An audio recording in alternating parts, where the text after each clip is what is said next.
సరే, ఒక ప్రశ్నతో మొదలుపెడదాం. ఒకవేళ మనం కోరుకున్నవన్నీ, నిజంగా అన్నీ మనకు దొరికాయనుకుందాం. కాని ఆఖరికి మనశ్శాంతి మాత్రం దొరకకపోతే అప్పుడు పరిస్థితి ఎలా ఉంటుంది? వినడానికి కొంచెం వింతగా ఉంది గదా, కాని ఈరోజు మనం చర్చించబోయే అంశం సరిగ్గా ఇదే. మనకు అందిన source material the myth of more అనే ఒక సంకలనం నుండి తీసుకున్న ఒక చిన్న కథ. దాని పేరు ఎప్పుడూ సంతృప్తి చెందని మనిషి. ఆ పేర్లోనే కథంతా ఉంది అనిపిస్తోంది. అంటే విజయం, సంపద, గౌరవం అన్నీ సాధించిన ఒక వ్యక్తి తన జీవితంలో అసలైన సంతృప్తిని ఎందుకు పొందలేకపోయాడు అనే విషయాన్ని చాలా లోతుగా చూపిస్తుంది ఈ కథ. సరే, ఈ కథను కొంచెం లోతుగా పరిశీలిద్దాం. పైకి కనిపించే నీతికి మించి ఇందులో మన జీవితాలకు ఉపయోగపడే పాఠాలేమున్నాయో కలిసి చర్చిద్దాం. ముందుగా ఈ కథలోని ప్రధాన పాత్ర పరిస్థితి చూద్దాం. అతనికి అపారమైన సంపద ఉంది, సమాజంలో గొప్ప పేరు, కావలసిన అన్ని సౌకర్యాలు అన్నీ ఉన్నాయి. మనం విజయమని దేన్నైతే అంటామో ఆ జాబితాలో ప్రతిదాన్ని టిక్ చేసుకుంటూ వెళ్ళాడనమాట. కాని అతనికి నిద్రపట్టదు. లోపలేదో వెలితి. మనకందిన సోర్సులో ఒక వాక్యం ఉంది. అది అతని పరిస్థితిని పర్ఫెక్ట్గా వివరిస్తుందనిపిస్తుంది. ప్రతి లాభం ఒక కొత్త కోరికను సృష్టించింది. ప్రతి విజయం అసంపూర్ణంగా అనిపించింది. అయితే ఇక్కడ నాకొక ప్రశ్న వస్తోంది. కోరికలు ఉండటం, వాటిని సాధించటం, ఇదే కదా మనల్ని ముందుకు నడిపించేది. ఒకవేళ ఆ వ్యక్తికి ఆ కోరికలే లేకపోతే అతను అంత విజయం సాధించేవాడే కాదు కదా. మరి ఎక్కడ తప్పు చేశాడు? ఆ చక్రంలో ఎందుకు ఇరుక్కుపోయాడు? మీరు చాలా మంచి పాయింట్ లేవనెత్తారు. చూడండి, సమస్య కోరికలు కలిగి ఉండటంలో లేదు. సమస్య ఎక్కడుందంటే ఆ కోరికలు తీర్తే శాశ్వతమైన సంతోషం వస్తుందని బలంగా నమ్మడంలో ఉంది. దీని సైకాలజీలో ఒక ఆసక్తికరమైన పేరుతో పిలుస్తారు, హెడోనిక్ ట్రెడ్మిల్ అని. హెడోనిక్ ట్రెడ్మిల్, అది వినడానికి కొత్తగా ఉంది. దాని అర్థమేమిటి? ఇది చాలా సింపుల్ కాన్సెప్ట్. ఉదాహరణకు, మనం ఎప్పటినుంచో ఒక కొత్త కారు కొనాలని అనుకుంటున్నామనుకోండి. దానికోసం ఎంతో కష్టపడి డబ్బు సంపాదించి చివరికి ఆ కారు కొంటాం. మొదటి వారం, మొదటి నెల చాలా ఆనందంగా ఉంటుంది. రోజూ దాన్ని తుడుస్తూ మురిసిపోతూ ఉంటాం. కాని ఒక 6 నెలల తర్వాత మామూలు విషయం అయిపోతుంది. అవును, అది మన జీవితంలో ఒక భాగమైపోతుంది. ఇప్పుడు మన దృష్టి దానికన్నా పెద్ద కారు మీదకు వెళ్తుంది. అంటే మనం ఆనందం కోసం ఎంత వేగంగా పరిగెత్తినా మన సంతోషం స్థాయి మళ్లీ పాత స్థానానికే వచ్చేస్తుంది. ఓ, అందుకే దీన్ని ట్రెడ్మిల్ అంటారు. మనం పరిగెడుతూనే ఉంటాం, కాని ఉన్న చోటే ఉంటాం. మన మెదడు లక్ష్యాలను సాధించడానికి అద్భుతంగా పనిచేస్తుంది, కాని సంతృప్తిగా ఉండటానికి కాదు. ఈ కథలోని వ్యక్తి సరిగ్గా ఈ ట్రెడ్మిల్ పైనే తన జీవితాంతం పరిగెత్తాడన్నమాట. ఓ, ఇప్పుడు అర్థమైంది. అంటే అతను ప్రతి విజయాన్ని ఒక గమ్యంగా కాకుండా తర్వాతి పరుగుకు ఒక స్టార్టింగ్ పాయింట్గా చూస్తున్నాడు. ప్రతి విజయం తర్వాతొచ్చే తాత్కాలిక ఆనందాన్ని అతను శాశ్వతమైన మనశ్శాంతితో పోల్చుకుని నిరాశ చెందుతున్నాడు. ఆ అసంపూర్ణ భావన అది అక్కడ్నుండే వస్తోంది. ఖచ్చితంగా. అక్కడ ఇంకో విషయం కూడా ఉంది. అతను ఆనందాన్ని, సంతృప్తిని ఒకేలా చూస్తున్నాడు. అవి రెండు వేరా? చాలా వేరు. ఆనందం అనేది ఒక తాత్కాలిక భావోద్వేగం. అంటే ఒక కొత్త ఫోన్ కొన్నప్పుడు లేదా ప్రమోషన్ వచ్చినప్పుడు కలిగేది. కాని సంతృప్తి, అది ఒక లోతైన, నిలకడైన స్థితి. అది బయటి పరిస్థితుల మీద అంతగా ఆధారపడి ఉండదు. ఆ వ్యక్తి ఆనందాన్ని వెంబడించాడు, కాని సంతృప్తిని ఎలా పెంపొందించుకోవాలో ఎప్పుడూ నేర్చుకోలేదు. ఆ పరుగులో అతను దేన్ని కోల్పోతున్నాడో కూడా గమనించేంత సమయం అతనికి లేదు. కథలోని తర్వాతి భాగం సరిగ్గా ఈ అంశాన్నే మనకు చూపిస్తోంది. అవును, అక్కడే కథలో ఒక అనూహ్యమైన మలుపు వస్తుంది. నిరంతరం పరిగెత్తే ఆ వ్యక్తి అకస్మాత్తుగా తీవ్రమైన అనారోగ్యం పాలవుతాడు. అతని జీవిత వేగం ఒక్కసారిగా ఆగిపోతుంది. ప్రపంచాన్ని జయించాలనుకున్నవాడు ఒక మంచానికే పరిమితమవుతాడు. ఇక్కడ నాకు ఆశ్చర్యం కలిగించే విషయమేంటంటే, ఒక పెద్ద సంక్షోభం వస్తేగాని అతను ఆగలేకపోయాడు. మనం కూడా అంతేనా? జీవితంలో వేగాన్ని తగ్గించి మనల్ని మనం చూసుకోవడానికి ఏదైనా పెద్ద దెబ్బ తగలాల్సిందేనా? ఇది చాలా లోతైన ప్రశ్న. చాలా సందర్భాల్లో సమాధానం అవును అనే చెప్పాలి. మనమొక ప్రవాహంలో కొట్టుకుపోతున్నప్పుడు దాని వేగం మనకు తెలియదు. ఎవరైనా మనల్ని బలవంతంగా ఒడ్డుకు లాగితే కాని మనం ఎంత వేగంగా వెళ్తున్నామో అర్థంకాదు. ఆ వ్యక్తికి వచ్చిన అనారోగ్యం సరిగ్గా అదే పని చేసింది. దాన్ని ఎన్ఫోర్స్ ద స్టిల్నెస్ అంటారు. అంటే బలవంతంగా నిశ్చలంగా మార్చే పరిస్థితి. అవును, అప్పటివరకు అతని దృష్టి అంతా భవిష్యత్తు మీద, తర్వాతి లక్ష్యం మీద ఉండేది. కాని ఇప్పుడు భవిష్యత్తు అనిశ్చితంగా మారడంతో అతను వర్తమానాన్ని గమనించడం మొదలుపెట్టాడు. సోర్స్లో ఒక వాక్యం నన్ను చాలా ఆకట్టుకుంది. అతను ఎప్పుడూ పట్టించుకోని చిన్న చిన్న క్షణాల్లోని నిశ్శబ్ద ఆనందాన్ని గమనించాడు. ఉదయాన్నే కిటికీలోంచి వచ్చే సూర్యరశ్మి, పక్షుల కిలకిలా రావాలు, గదిలోని నిశ్శబ్దం ఇవన్నీ ఎప్పట్నించో ఉన్నవే. కాని వాటిని చూసే కళ్ళు, వాటిని అనుభూతి చెందే మనస్సు అతనికప్పుడే వచ్చాయి. అంటే అతను ఇన్నాళ్లు బయట వెతుకుతున్న శాంతి తన చుట్టూనే ఉందని ఆలస్యంగా గ్రహించాడు. అవును, ఇది మనకొక ముఖ్యమైన విషయాన్ని గుర్తుచేస్తుంది. శాంతి అనేది మనం సంపాదించుకునే వస్తువు కాదు, అది మనం గమనించాల్సిన ఒక స్థితి.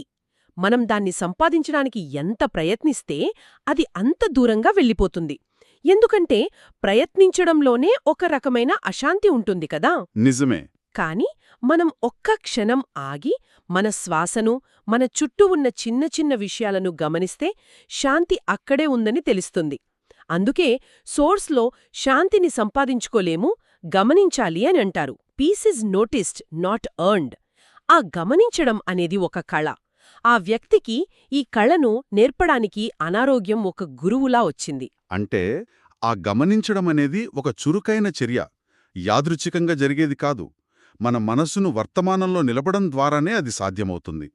మీరు చెప్పేది వింటుంటే అతను అనారోగ్యంతో ఉన్నప్పుడు చేసింది కూడా ఒక రకమైన మెడిటేషన్ లాంటిదే అనిపిస్తోంది. తన చుట్టూ ఉన్న ప్రపంచంతో కనెక్ట్ అవడం. ఒక రకంగా చెప్పాలంటే అవును. ఆ గమనించే సామర్థ్యమే అతనికి చివరికి ఒక లోతైన సత్యాన్ని అర్థమయ్యేలా చేసింది. కథలోని అత్యంత కీలకమైన గ్రహింపుకు అదే దారి తీసింది. కథ చివరిలో ఆ వ్యక్తికి తాను చేసిన పొరపాటు ఏమిటో స్పష్టంగా అర్థమవుతుంది. ఇన్నాళ్లు తాను దేనికోసం పరిగెట్టాడో, అసలు దేన్ని కోల్పోయాడో తెలుసుకుంటాడు. కాని అప్పటికే చాలా ఆలస్యమైపోయిందని గ్రహిస్తాడు. అతని జీవితం చివరి దశకు చేరుకుంది. ఆఖరి క్షణాల్లో అతనికి కలిగిన ఆ జ్ఞానోదయం ఏమిటి? దాని సారాంశం ఏమిటి? ఈ కథ యొక్క ఆత్మ, దాని సారాంశం అంతా ఒక్క వాక్యంలో ఇమిడి ఉంది. అదేమిటంటే, సంతృప్తి అనేది కొత్తవి చేర్చడం వల్ల రాదు, కాని ఉన్నదాన్ని గుర్తించడం వల్ల వస్తుంది. Satisfaction is not produced by addition but by recognition. ఈ ఒక్క వాక్యాన్ని మనం సరిగ్గా అర్థం చేసుకుంటే జీవితం పట్ల మన దృక్పథమే మారిపోతుంది. జోడించడం వర్సెస్ గుర్తించడం, ఎడిషన్ వర్సెస్ రికగ్నిషన్.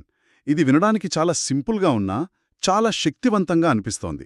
దీన్ని కొంచెం వివరిస్తారా? నిజ జీవితంలో దీని అర్థమేమిటి? తప్పకుండా. జోడించడం అంటే మన సంతోషాన్ని భవిష్యత్తులోని ఒక సంఘటనకు ముడిపెట్టడం. ఉదాహరణకు, నాకు ప్రమోషన్ వస్తే సంతోషంగా ఉంటాను అనుకోవడం, లేదా నేను ఆ ఇల్లు కొంటే నా జీవితం సెట్ అయిపోతుంది అని అనుకోవడం. ఇది జోడించడం అనే ఆలోచనా విధానం. ఈ కథలోని వ్యక్తి జీవితాంతం ఇదే చేశాడు. ఇంకా డబ్బు, ఇంకా కీర్తి, ఇంకా వస్తువులు జోడిస్తూ వెళ్లాడు. ఇక గుర్తించడం విషయానికొస్తే అది వర్తమానానికి సంబంధించింది. అంటే ఈరోజు నా టీంతో కలిసి పనిచేయడం ఆనందంగా ఉంది అని గమనించడం, లేదా సాయంత్రం నా కుటుంబంతో కలిసి తాగిన కాఫీ చాలా బాగుంది అని గుర్తించడం. ఓ, ఇవి మన దగ్గర ఇప్పటికే ఉన్న ఆనందాలు, మనం వాటిని గమనించడం లేదు అంతే. జోడించడం అనేది లక్ష్యాల గురించైతే, గుర్తించడం అనేది ప్రక్రియ గురించి. ఆ వ్యక్తి లక్ష్యాలను చేరుకున్నాడు, కాని ఆ ప్రయాణంలో ఉన్న చిన్న చిన్న ఆనందాలను పూర్తిగా విస్మరించాడు. అంటే మీరు చెప్పేది వింటుంటే నాకొకటి అర్థమవుతోంది. మనం సంతృప్తిని ఒక గమ్యంలా, ఒక బహుమతిలా చూస్తాం. ఏదైనా పెద్దది సాధిస్తే అది మనకు దొరుకుతుందని అనుకుంటాం. కానీ నిజానికి అదొక గమ్యం కాదు, అదొక ప్రయాణం. ఇంకా చెప్పాలంటే ప్రతిరోజు చేయాల్సిన ఒక ప్రాక్టీస్ లాంటిదనమాట. ఇది నాకు చాలా కొత్తగా అనిపిస్తోంది. మీరు దాన్ని పర్ఫెక్ట్గా చెప్పారు. అందుకే సోర్స్లో సంతృప్తి అనేది ఒక నైపుణ్యం, బహుమతి కాదు అని స్పష్టంగా చెప్పారు. Contentment is a skill, not a reward.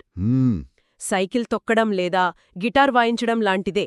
ఇది కూడా మొదటి రోజు రాదు, కాని రోజు కొంచెం సమయం కేటాయించి సాధన చేస్తే అది మనలో ఒక భాగమవుతుంది. మరి సంతృప్తి అనే నైపుణ్యాన్ని ఎలా సాధన చేయాలి? దానికి చాలా మార్గాలున్నాయి. ఉదాహరణకు, ప్రతిరోజు పడుకునే ముందు ఆ రోజు జరిగిన 3 మంచి విషయాలను గుర్తు చేసుకుని రాయడం. లేదా భోజనం చేస్తున్నప్పుడు ఫోన్ పక్కన పెట్టి మనం తింటున్న ఆహారం యొక్క రుచిని, వాసనను పూర్తిగా ఆస్వాదించడం. లేదా మన చుట్టూ ఉన్న మనుషులతో మాట్లాడేటప్పుడు వాళ్ళు చెప్పేది నిజంగా వినడం. చిన్న చిన్న విషయాలే. అవును, ఇవన్నీ చిన్న చిన్న విషయాలే, కాని ఇవి మన మెదడుకు గుర్తించడమనే నైపుణ్యాన్ని నేర్పిస్తాయి. ఆ కథలోని వ్యక్తి తన జీవితాంతం ఆస్తులను, విజయాలను జోడిస్తూ వెళ్లాడు. కాని తన దగ్గర ఇప్పటికే ఉన్న ఆరోగ్యాన్ని, సంబంధాలను, చిన్న చిన్న ఆనందాలను గుర్తించడమనే నైపుణ్యాన్ని ఎప్పుడూ అభ్యసించలేదు. చివరికి ఆరోగ్యం కూడా చేజారినప్పుడు అతనికి ఆ నైపుణ్యం యొక్క విలువ తెలిసింది. కాని అప్పటికే సమయం మించిపోయింది. ఈ కథలో అత్యంత విచారకరమైన విషయమదే. అతను సత్యాన్ని తెలుసుకున్నాడు, కాని దాన్ని ఆచరణలో పెట్టడానికి, ఆ నైపుణ్యాన్ని ఆస్వాదించడానికి అతనికి సమయం లేదు. బహుశా ఈ కథ మనకు చెప్పేది కూడా అదేనేమో. మనం ఆ చివరి క్షణం వరకు వేచి ఉండకుండా ఇప్పుడే, ఈ క్షణం నుండే ఆ గుర్తించడమనే నైపుణ్యాన్ని అభ్యసించడం మొదలుపెట్టాలని. విజయాన్ని వెంబడించడంలో తప్పులేదు, కానీ ఆ పరుగులో మనం దేనికోసం పరిగెడుతున్నామో మన దగ్గర ఇప్పటికే ఏముందో మర్చిపోకూడదు. అవును, ఆ రెండింటి మధ్య సమతుల్యం సాధించడమే అసలైన జీవనకళ. ఆ వ్యక్తి కథ మనకొక హెచ్చరిక లాంటిది. కాబట్టి ఈ కథ నుండి మనం నేర్చుకున్న ముఖ్యమైన పాఠమేమిటంటే, నిజమైన సంతృప్తి అనేది మన జీవితానికి మరిన్ని విషయాలను జోడించడంలో లేదు, మన జీవితంలో ఇప్పటికీ ఉన్నవాటిని గుర్తించడంలో ఉంది. ఇది మన దృష్టిని నిరంతరం జోడించడం నుండి మన చుట్టూ ఉన్నవాటిని గుర్తించడం వైపు మార్చడం గురించి. ఇది ఒక చిన్న మార్పులా అనిపించవచ్చు, కాని దాని ప్రభావం మన జీవితంపై చాలా పెద్దది.